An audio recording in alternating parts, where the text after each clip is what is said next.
আমার বাসা, আমি পেশাগত একজন ড্রাইভার। আমার নাম মোহাম্মদ সোহেল। আমি আসলে কোনো রাজনীতির সাথে জড়িত না। আপনারা আমার ফেসবুক, গুগল এগুলো আমার মোহাম্মদ সোহেল দিয়ে আপনারা ঢুকলে বুঝতে পারবেন আমি কি রাজনীতি করি কিনা। আমি রাজনীতির সাথে জড়িত না। আমি ছোটবেলা থেকে আমার প্রাণপ্রিয় নেত্রীকে বুঝ হওয়ার পর থেকে তাকে আমি ভালোবেসে আসছি। এখন তার অসুস্থতার কথা শুনে আমি একটু দোয়ার জন্য সারা বাংলাদেশবাসী মানুষের কাছে আমি দোয়ার জন্য এখানে আসছি, আর কিছুর জন্য না। এটা আসলে এটা আরো আগে হওয়ার কথা ছিল।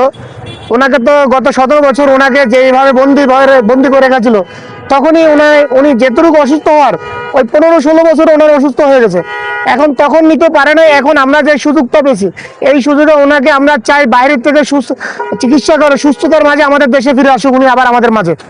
তারেক জিয়া যে আশাটা তাদের প্রয়োজন ছিল কি? আসলে তারেক জিয়া আসা যে এগুলা নিয়ে আমি আসলে কথা বলতে চাই না।